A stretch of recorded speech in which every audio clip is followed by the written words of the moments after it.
Bonjour tout le monde! Allez, aujourd'hui, on met complètement de côté la pression scolaire. On va plutôt enfiler notre chapeau de détective littéraire. Le but, percer les mystères des textes narratifs, et ce, en toute simplicité. Ça arrive tellement souvent, pas vrai? On lit une page au complet, puis rendu au bout, pouf! Impossible de se rappeler ce qui vient juste de se passer. C'est super fréquent. C'est exactement pour ça qu'on a besoin d'une méthode claire, zéro intimidation pour vraiment garder le cap quand on lit. Bon, la base de notre enquête, c'est quoi au juste un texte narratif?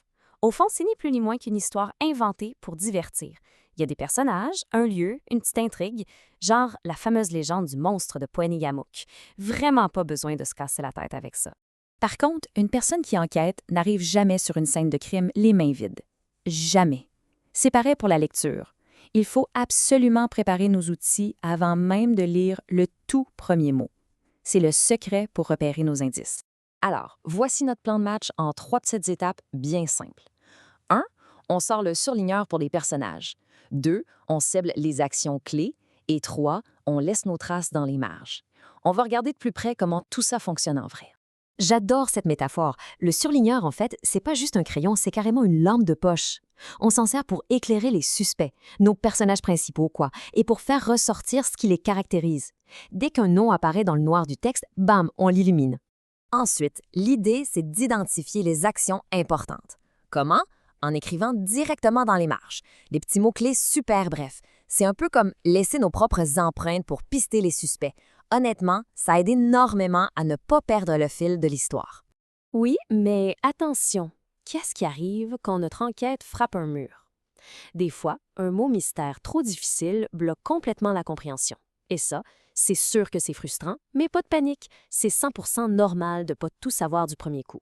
Au lieu de rester coincé, c'est là qu'on sort notre vrai décodeur secret, le dictionnaire en ligne Usito. Fini le temps des gros dictionnaires lourds et poussiéreux. Là, on parle d'un outil numérique super rapide qui débloque la situation en un clin d'œil. Par exemple, on tape un mot inconnu, disons le verbe voyager, et Usito donne tout de suite une définition hyper claire. C'est littéralement parfait pour comprendre l'action qui est en train de se passer et continuer notre lecture sans aucune frustration. Et le gros bonus, la recherche de synonymes. Ça, ce sont des mots qui veulent dire la même chose, et ça nous donne plein d'indices supplémentaires. Abominable, affreux, colossal. Si la définition principale est encore un peu floue, lire d'autres synonymes, ça va instantanément allumer une lumière dans le cerveau. Pour résumer tout ça, la lecture, faut vraiment pas voir ça comme un piège, mais plutôt comme une enquête super stimulante. Surligner nos personnages, annoter les actions, garder notre décodeur Usito pas trop loin, c'est le pouvoir absolu pour comprendre n'importe quelle histoire. L'enquête n'attend que d'être résolue. Bonne lecture tout le monde!